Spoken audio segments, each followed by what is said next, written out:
esta situación que se da en el día de hoy en la ciudad de Cuenca, que ha tenido ya estas situaciones que prevén que el día de hoy podría haber posiciones cruzadas con la presencia de carpas el día de ayer en las afueras de la Corte, la presencia policial también, desalojando a personas que intentaban posesionarse de estos espacios, tienen relación con una decisión que tomó el juez de la Unidad Civil de Cuenca, Paul Serrano, quien aceptó inicios del mes la acción de protección presentada por Equa Runari y ordenó la suspensión de las actividades mineras en Río Blanco a cargo de Junfield Equa Gold Mining South America.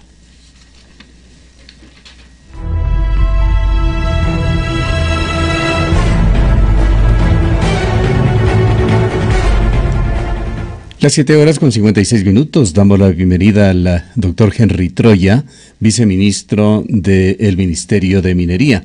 Doctor Troya, muy buenos días. El ministro Carlos Pérez había anunciado públicamente su intención de estar presente el día de hoy en la ciudad de Cuenca para integrarse de alguna manera y abogar por que continúe la explotación minera en Río Blanco, refiriéndose con esto a una decisión que había tomado un juez cuencano, Paul Serrano, de cerrar esta actividad minera. Quisiéramos en la parte inicial que nos explique sobre la ausencia del ministro, su presencia aquí y qué es lo que se espera lograr hoy. Buenos días a todos quienes nos escuchan. Agradecer muchísimo este espacio para poder informar e ir desmitificando un poco la actividad minera en el país y contarles un poco cómo vamos con el desarrollo de las políticas públicas en este sector estratégico. Respecto de la comparecencia del ministro Pérez, en efecto, y como es de público conocimiento, él desde el día de ayer se encuentra cumpliendo agenda con el presidente de la República en Escocia, evidentemente en el marco de promoción internacional, cumpliendo con el objetivo macro que ahorita tenemos como gobierno en la atracción de este tipo de inversión y tratar de promover la mayor captación de divisas internacionales para el país. En esa línea estoy como ministro subrogante en este momento y en mi calidad de viceministro pues siempre es un gusto poder comparecer en la defensa del sector minero. Ahora, doctor Troya, la situación tanto en Río Blanco como en Loma Larga, acá en la ciudad de Cuenca, es una situación bastante compleja y no es reciente.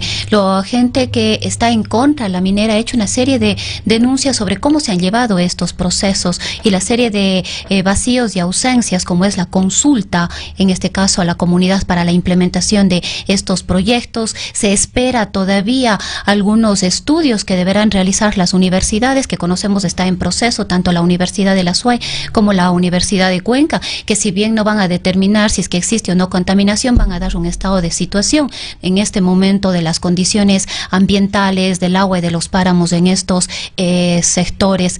Ahora, la propuesta de ellos es que no haya minería en estos sectores. Pues precisamente, y aquí es bueno ir conjugando un poco el aspecto técnico con el aspecto legal. El artículo 313 de la Constitución ya marca el ámbito y competencia para la definición de actividades estratégicas como tales en el Ejecutivo Central. Es así que, decantando en esta misma línea, dentro del sistema de planificación también se contemplan los planes de ordenamiento territorial, donde consta el desarrollo de ambos proyectos estratégicos, tanto Río Blanco cuanto Loma Larga. La administración y correcto desenvolvimiento y desarrollo de estos proyectos ha venido siempre de la mano de iniciativas ciudadanas, en la medida en la que éstas sean lógicas, sensatas y que conlleven en el ámbito del diálogo a un manejo técnico de la situación del desarrollo de los proyectos, saliéndonos de la esfera de lo político, cayendo siempre en lo técnico, que sea la ciencia la que defina si existen o no afectaciones. Fue así que desde el año 2016 venimos trabajando en la suscripción de un convenio con las universidades, que usted muy bien lo cita, y en este convenio que se suscribe en septiembre del 2017, pues se marca y se otorga hasta cierto punto un nivel de competencia para análisis técnico-científico de la actividad que se desarrolla en los proyectos. Esta actividad se ha venido desarrollando, tengo entendido que ya se ha culminado con el primer informe, lo cual nos llena mucho de alegría porque creemos que es la mejor forma de ir desmitificando la actividad minera. Señor viceministro, ¿podría darnos mayores detalles sobre este primer informe? Pues las últimas conversaciones que hemos tenido en el plano periodístico con personas encargadas de estos estudios en las universidades han señalado que aún no se ha publicado nada. En efecto, no se ha publicado nada, pero dentro del marco de cooperación que se tiene con los equipos técnicos científicos de las empresas, no olvidemos que en estos proyectos se han desarrollado más de 200 tesis de pregrado y de posgrado, y se viene haciendo un acompañamiento por parte de entes académicos como el PROMAS desde antes de incluso el año 2005. Entonces se cuenta ya con un bagaje bastante amplio de información técnica científica del proyecto, y evidentemente en este marco de cooperación los proyectos han venido entregando esta información a los cuerpos estudiantiles. Con todo el respeto, señor ministro, algo que justamente consideramos es parte del problema es estos temas que deberían estar documentados, publicados, certificados, que se los maneja simplemente de manera verbal. Hay versiones absolutamente contradictorias como la que usted señala en cuanto a la existencia ya de estudios técnicos y de certezas desde el punto de vista científico que son desmentidas por contrapartes, particularmente por los sectores que se encuentran en contra de esto, que señalan que no existe absolutamente nada, confirmados de alguna manera por la academia, que oficialmente no ha publicado nada, a pesar de todos los años que se ha venido anunciando esto. Hubo igual trabajos, ahí con todo respeto, más allá de que la academia sea representada por profesores, decanos y un otro actor político, investigadores, por supuesto que son y nutren a la academia, no nos olvidemos ni dejemos de lado a los alumnos, a los estudiantes y aquellos actores intelectuales de estas 200 tesis de grado publicadas, incluso algunos en revistas indexadas por el valor grandísimo de aporte que han dado dentro del ámbito científico. Están publicadas, son públicas, incluso el alcalde de Cuenca en más de una situación nos ha solicitado esa información y se le ha sido entregada de manera pública certificada, en la cual las tesis son de un bagaje de conocimientos amplio. Hay tesis de manejo ambiental, hay tesis de manejo hídrico, hay tesis técnicas mineras dentro de lo que es ingeniería civil, hay tesis de manejo hidrogeológico, tesis de morfogeología. Ahora, doctor Troya, justamente en estos mismos estudios hemos dialogado más de una ocasión con la gente de PROMAS, que es, digamos, el organismo académico y científico que de alguna manera más ha trabajado en este sector, y podríamos decir que es el que más información tiene más allá de las tesis estudiantiles, sean de pregrado o de posgrado. Sin embargo, el propio Felipe Cisneros nos ha dicho en estos estudios que lo que ellos tienen es una especie de seguimiento de las condiciones ambientales actuales, de las condiciones que lo único que va a hacer esto es permitirnos comparar qué es lo que va a ocurrir luego de que haya o no una intervención minera. Él ha sido clarísimo en este sentido. Además, nos ha dicho también que cuando se habla de si hay las aguas subterráneas, si va a haber o no va a haber contaminación, ni siquiera los estudios que se están realizando ahorita por parte de las propias universidades van a dar cuenta de aquello, porque van a resultar insuficientes, y que los estudios para poder determinar eso serían mucho más profundos y mucho más costosos, y no se han hecho ni tampoco han habido las perspectivas para hacerlo. Seguramente la afirmación que hace este funcionario es de línea de que no se ha hecho desde el PROMAS o desde la universidad. En efecto, sí se ha hecho desde las empresas, sí se ha hecho desde parte de la Agencia de Regulación y Control Minero y de la Agencia de Regulación y Control del Agua. Y aquí un poco la aclaración que hace el funcionario también es muy válida, porque hay que ver y hay que entender y hay que irnos creando esta cultura de ir cumpliendo con la ley y acatar las competencias que se tiene. La universidad como tal, un ente autónomo, científico, investigador, no tiene competencias de auditoría bajo ningún aspecto. Nosotros tenemos varios entes competentes para hacer auditorías. Pero tiene una autoridad desde el punto de vista científico. Por supuesto, y es válido para nosotros, y en esa línea se suscribe el convenio de cooperación científica para investigación. De acuerdísimo, pero ¿quién está llamado a hacer auditoría? Agencia de Regulación y Control Minero, Agua, Ambiente, la Secretaría del Agua, la propia Contraloría General del Estado tiene dentro de su equipo de auditoría un equipo específico para auditoría, control y monitoreo de los proyectos, que está también en funcionamiento. Cada uno de los brazos ejecutivos del gobierno, incluso en sede de Contraloría, independiente, incluso en sede universitaria, independiente y autónoma, han estado ejerciendo de una u otra forma una veeduría y control respecto a los proyectos de la SOAI. Doctor Troya, los estudios de la minera sin duda son de parte interesada. Sabemos que son parte de procesos que tienen que cumplir para adquirir los permisos correspondientes. Y los del Estado también, hay razones para tener dudas sobre la independencia que el Estado ha tenido en esto, cuando una alta figura como el ministro Carlos Pérez, que es considerado uno de los ministros con mayor poder dentro del régimen del presidente Lenín Moreno, señala públicamente que va a venir a la ciudad de Cuenca a defender esta causa para que se revierta la decisión de un juez. Entonces, hacen falta estos estudios independientes sugeridos por una empresa pública francesa, se me parece ya 4 o 5 años, no sé si es RGB o RBG, ya nos falla un poco la memoria, pero ellos señalan que es indispensable tener información certera, científica, sobre la existencia o no de aguas subterráneas, fractura de suelos, composiciones áureo-sulfuradas que podrían filtrarse, lixiviarse y generar problemas ambientales, estudios que no se los tiene. Justamente con el ministro Pérez, antes de su viaje, de este viaje oficial con el señor presidente de la República, a cumplir labores de extrema rigurosidad y de mucha responsabilidad con el país, mantuvimos reuniones con la gente de BRGM, que lo hacemos continuamente, BRGM, que es la consultora francesa que en determinado momento realizó un estudio de Río Blanco, de los muchos estudios que sí existen. Y en esta línea, justamente, ¿cuál es la recomendación puntual y expresa de BRGM? Va en la línea que usted señala, que el monitoreo y los estudios no se agotan con una fase, no se agotan con la exploración inicial, la evaluación económica, no, que tienen que seguir latentes, vigentes y constantes durante toda la vida de la mina. Y así lo entiende la normativa, así lo entienden los modelos de gestión estatales. La auditoría, control, regulación y seguimiento a los proyectos mineros debe ser desde el arranque en la exploración inicial con el otorgamiento del título hasta el cierre de mina. Todas las garantías, planes de manejo ambiental, estudios de impacto ambiental, de manejo de agua, siempre contemplan, incluso desde el día 1, desde antes de empezar actividad minera, ya el cierre de mina. Entonces nosotros estamos totalmente alineados con la recomendación de la compañía francesa, de esta empresa estatal francesa, en que el monitoreo, la regulación y el control deben y están siendo continuos durante todas las fases de la minería. Bien, la fase de estudios previos entonces desde la posición oficial de las entidades de gobierno se habría cumplido ya. Es continuo, es constante. Para la fase en la que estamos ya ha cumplido.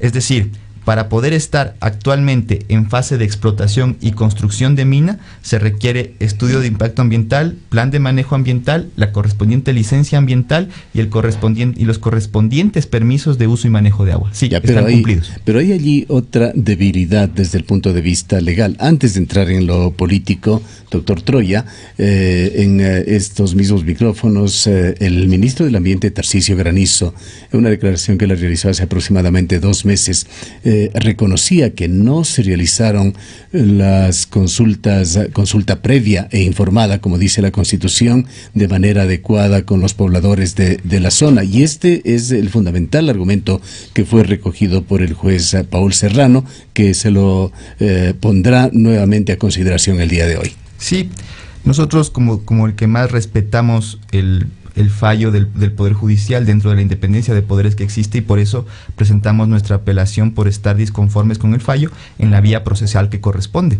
Pero aquí es importantísimo, y esto es muy bueno, esta oportunidad de poder explicar a la ciudadanía cómo el ministro Tarcisio Granizo hace una aseveración correcta y el juez realiza desde nuestro punto de vista una interpretación errónea de la norma. El artículo 57.7 de la Constitución de la República, dentro del marco del Convenio Internacional 169 de la OIT, suscrito por el Estado ecuatoriano en el año 98, determina el derecho de pueblos y nacionalidades indígenas, y escúchese bien, quiero hacer énfasis en esto, indígenas, a poder ser sujetos de consulta previa, libre e informada. Este es el marco del artículo 1 y 2 del Convenio 169 de la OIT. En el artículo 57.7 de la Constitución se amplía el ámbito de aplicación de la norma y se establece que este derecho de consulta previa, libre e informada además es oponible a pueblos y nacionalidades montubias y afrodescendientes. Nuestra Constitución va más allá del convenio internacional y fija el ámbito de aplicación de la consulta previa, libre e informada en pueblos y nacionalidades pueblos y nacionalidades indígenas, montubias y afrodescendientes. Ahora bien, ¿qué es lo que se estipula en el artículo 398 de la Constitución? Es el derecho universal de todo ciudadano, mestizo como usted o como yo, a tener acceso a la consulta ambiental. Sí, señores, en la Constitución de la República se establecen dos tipos de consulta en torno a los impactos positivos de los proyectos mineros: la consulta previa, libre e informada del artículo 57.7 y la consulta ambiental del artículo 398. La consulta ambiental del artículo 398 se ha realizado durante 6 ocasiones en el proyecto Río Blanco.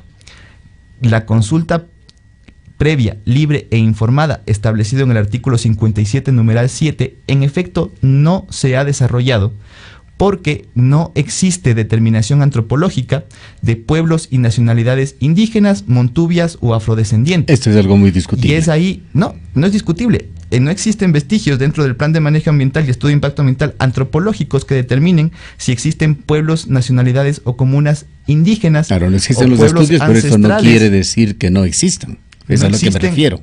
Por supuesto, es que no existen dentro del juicio aportado.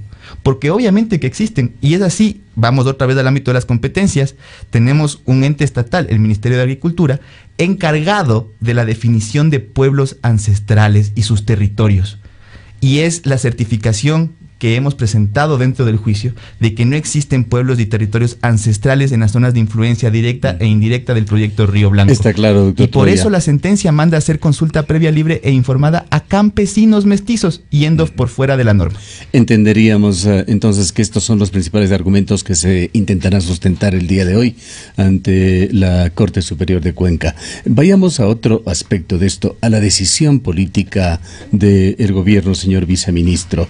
En la ciudad de Cuenca, en la provincia de la Azuay, el apoyo a la pregunta 5, me parece, de la consulta popular relacionada con minería fue del orden del 75%, más allá de la letra exacta y de la letra pequeña de lo que decía la consulta popular en el anexo. Denota claramente para cualquier buen entendedor, para los políticos que tienen que estar atentos al sentir ciudadano, de que hay un rechazo a la minería en esta ciudad y en esta provincia, sustentada además por decisiones muy claras del Consejo Municipal de la ciudad de Cuenca, de la prefectura en contra de la minería a gran escala sobre todo, y últimamente, recién el pasado día jueves, a través de una asamblea ciudadana que a nivel cantonal se ha realizado con el apoyo de nuevamente la prefectura, el gobierno provincial, la alcaldía de la ciudad de Cuenca, endosada de alguna manera también y muy claramente a través de su discurso por el doctor Julio César Trujillo del Consejo de Participación Ciudadana y Control Social. Es decir, en otras palabras, en nuestro modesto criterio, no existen dudas de que Azuay no quiere minería. ¿Qué dice desde el punto de vista político ante este sentir de sus ciudadanos el gobierno de Lenín Moreno? En el Azuay existen, sin tomar en cuenta proyectos de gran escala ni de minería industrial, existen más de 4.500 familias y una economía muy potente que depende y trabaja en el sector minero. Existen cientos y miles de estudiantes que se forjan día a día en las universidades azuayas para realizar actividad geológica, minera o ambiental. Es inverosímil poder creer que se pretenda satanizar esta actividad científica a la cátedra que se brinda desde las universidades azuayas y pretender establecer en el imaginario de la comunidad, de la ciudadanía, que a los alumnos de geología, de ingeniería en minas, se les forma en las universidades para ir a acabar con el medio ambiente. Nosotros comulgamos plenamente con las palabras del doctor Trujillo respecto de que es prioridad nacional de primera línea el cuidado irrestricto de las fuentes de agua. Por supuesto que sí. Y mucho más de las zonas intangibles. Y aquí el tema de la consulta popular. La consulta popular establece la prohibición, consulta que fue propuesta por el presidente Moreno, establece la prohibición de realizar minería en zonas intangibles y centros urbanos, por supuesto, y esa es la línea del Estado ecuatoriano. Defender a cabalidad y en el aspecto más amplio las zonas intangibles, como es el Parque del Cajas, por ejemplo, y los centros urbanos, como es el Cantón Cuenca, por ejemplo, donde estamos actualmente. Pero esto no quiere decir que por fuera de este ámbito no se pueda desarrollar una minería seria, sostenida, económicamente rentable, ambientalmente sustentable y socialmente responsable. Es totalmente viable, tenemos ya ejemplos en el propio país. Ahora, señor ministro, ¿qué pasos está dando el gobierno nacional para cambiar un poco la historia del país desde el punto de vista del oficialismo, de los distintos gobiernos que han convertido a Ecuador en un país extractivista? La gente clama, importantes sectores de la población, porque se incremente la atención del gobierno y se incentiven otras áreas de desarrollo nacional, el sector turístico, la agricultura, los diversos cambios en matriz productiva que se han anunciado reiteradamente y que no llegan. Paralelamente con esto, justamente el día de hoy, entre nuestros titulares anunciábamos de que se alistan 22 áreas petroleras para licitación en el país, es decir, seguir el camino extractivista. Precisamente, no es secreto para nadie, estamos afrontando una situación económica complicada. Y la principal labor que nos ha encomendado el señor presidente es evidentemente sacar adelante el país, mejorar el modelo económico, hacer más sostenible, fortalecer la dolarización. Y para esto hay dos componentes que son claves y es sumamente lógico pensarlo. Atraer inversión extranjera y fortalecer exportaciones. En este ámbito, nosotros para estos 4 años de gobierno pensamos inyectar en el flujo de divisas 4.500 millones en inversión extranjera y pensamos inyectar 3.700 millones en exportaciones. Para poder captar inversión extranjera es importantísimo brindar un marco de seguridad jurídica, una judicatura que respete las leyes, una ciudadanía que respete las leyes, gobiernos autónomos seccionales que respeten las leyes. Además, en este mismo ámbito de desarrollo, justamente hace unos minutos que estaba en otra entrevista, me hacían comparar el panorama de los 80s y el actual. Panorama en el cual, evidentemente, como gobierno estamos llamados a corregir esos errores que se cometieron en el pasado, como fue, por ejemplo, una inadecuada redistribución de la riqueza. Desde el año 2009, la ley de minería ha fijado como política pública la redistribución adecuada de las riquezas, y esto compromete que el 60% de las regalías que se generan en el sector minero deben ser invertidas en proyectos de desarrollo social en las zonas de influencia directa e indirecta de los proyectos. Adicionalmente, y tomando en cuenta la realidad amazónica, donde se desarrolló petróleo, donde se desarrolló la actividad hidrocarburífera por años, y las zonas de influencia directas e indirectas de los pozos petroleros siguen manteniendo un índice de pobreza muy alto, estamos inyectando, el gobierno actual presenta la ley de el desarrollo económico de la Amazonía como tal, haciendo que no solo el 60% se invierta en proyectos de desarrollo social. Entiéndase este marco que da la ley, proyectos de desarrollo social apuntando precisamente a lo que es educación, salud, construcción vial.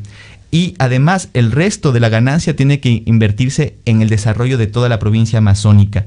Y es así que los comités amazónicos ya han comenzado a hacer sus pedidos en el desarrollo social por construcción y potenciación de universidades, por ejemplo. Y es ahí donde se cambia la matriz productiva y es ahí donde comenzamos este caminar arduo, largo, pero con cimientos fuertes de que la inversión que se generará en minería, los réditos que generará la minería, quedarán en las zonas de influencia directas e indirectas de los proyectos en proyectos de desarrollo social. Culminamos con esto, señor ministro. ¿Qué portavoces tendrá el gobierno el día de hoy ante la Corte de Justicia? ¿Quiénes son sus abogados? ¿Y cómo se evitará poner en vilo la independencia de la justicia? Un tema que aún estamos evaluando, que causó tanto daño en el país en el gobierno pasado. Precisamente en respeto irrestricto de lo que significa la independencia judicial, nosotros comparecemos ante el juez, ante la autoridad judicial, como Estado, con los abogados del Ministerio de Minería y evidentemente de la Procuraduría General del Estado, porque así lo determina, es la obligación de la Procuraduría siempre estar en defensa jurídica de los intereses estatales. Adicionalmente, y esto ya no lo hacemos como Estado, se han presentado 9 amicus curiae de los y este factor es importantísimo. ¿Quiénes presentan los amicus curiae? Precisamente en el caso del proyecto Río Blanco, sí es la gente, las comunidades de las zonas de influencia directa e indirecta de los proyectos mineros. Bien. Gracias, señor viceministro, por su presencia. A ustedes un buen día, muchas gracias. Han escuchado al doctor Henry Troya, viceministro del Ministerio de, corríjame doctor Troya si estoy equivocado, Ministerio de Minería. Todavía hidrocarburos. El siguiente mes, que va a ser de energía y recursos naturales no renovables. Perfectamente, gracias.